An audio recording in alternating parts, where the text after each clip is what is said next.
తిరుమల శ్రీవారిని పలువురు ప్రముఖులు దర్శించుకున్నారు. నైవేద్య విరామ సమయంలో తెలంగాణ మంత్రి లక్ష్మణ్ కుమార్, ఏపీ ఎన్జీఓ అధ్యక్షులు విద్యాసాగర్లు వేర్వేరుగా కుటుంబ సభ్యులతో కలిసి స్వామివారి సేవలో పాల్గొని మొక్కులు చెల్లించుకున్నారు. దర్శనం అనంతరం ఆలయ రంగనాయకుల మండపంలో వేద పండితులు వేద ఆశీర్వచనం అందించగా ఆలయ అధికారులు శ్రీవారి తీర్థ ప్రసాదాలు అందజేసి పట్టు వస్త్రంతో సత్కరించారు. కాంగ్రెస్ ప్రభుత్వం ఇచ్చిన హామీలను అమలు చేస్తున్నామని తెలిపారు. 21న మంత్రి బాధ్యతలు స్వీకరిస్తారని లక్ష్మణ్ తెలిపారు. ప్రధాని మోదీ ఆధ్వర్యంలో విశాఖలో 5 లక్షల మందితో యోగా డే వేడుకలు నిర్వహిస్తున్నామని ఏపీ ఎన్జీఓ అధ్యక్షులు తెలిపారు. కూటమి ప్రభుత్వం నిర్వహించే యోగా వేడుకలు శ్రీవారి ఆశీస్సులు ఉండాలని కోరుకున్నట్టుగా తెలిపారు. నాయకులు రేవంత్ రెడ్డి గారి నాయకత్వంలో రాబోయే రోజుల్లో తెలంగాణ ప్రజలకు ఇచ్చినటువంటి 6 గ్యారంటీ పథకాలకు ఆ స్వామివారు అమ్మవారు ఆశీర్వదించి చల్లగా చూడాలి. ప్రజలకు ఇచ్చిన మాట అమలు చేసేటువంటి శక్తి మాకు ఇవ్వాలని చెప్పి ముఖ్యమంత్రి వర్యులు వారి నాయకత్వాన్ని మంత్రిగా నాకు కూడా పూర్తి ఏదైతే ధైర్యాన్ని ఆశీర్వాదాన్ని స్వామివారి ఇవ్వాలని చెప్పి మనస్ఫూర్తి కోరుకుంటూ ఆ స్వామివారికి ప్రతి సంవత్సరం మేము స్వామివారి దగ్గరికి వస్తాం.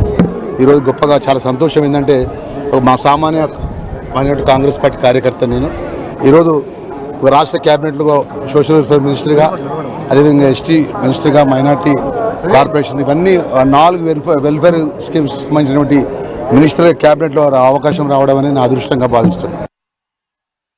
ఈ నెల 21న విశాఖ నగరంలో యోగా డే సందర్భంగా గౌరవ ప్రధానమంత్రి గారు ఇచ్చేస్తున్నారు. యోగా డే 5 లక్షల మందితో జరగబోతుంది. ప్రపంచ రికార్డు అవబోతుంది. సోమవారం ఆశీర్వాదం అడిగాం. ఖచ్చితంగా సోమవారం ఆశీర్వాదంతో ఆ కార్యక్రమం విజయవంతం అవుతుంది. గౌరవ ముఖ్యమంత్రి గారు సంకల్పంతో సోమవారం ఆశీర్వాదంతో ఆ యోగా డే బ్రహ్మాండంగా అవ్వాలని, సోమవారం ఆశీర్వాదంతో ప్రతి ఒక్కరికి ఆరోగ్యం ఉండాలని మనస్ఫూర్తి కోరుకోవడం జరిగింది. అలాగే మా ఉద్యోగ వర్గాలు ఎన్జిఓస్ ప్రతినిధులతో ఈరోజు దర్శనం చేసుకోవడం, సోమవారం ఆశీర్వాదం చేసుకోవడం చాలా ఆనందంగా ఉంది. ఆశీర్వాదం పొందడానికి మన తిరుమలలో పవిత్రమైన తిరుమలలో వచ్చి చేశాం.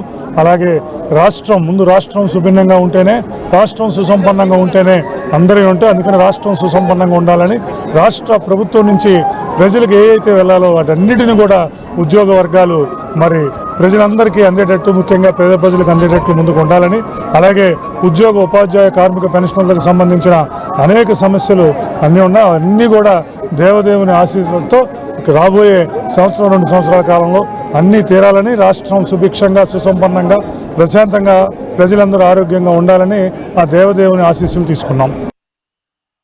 ఆ దేవదేవుని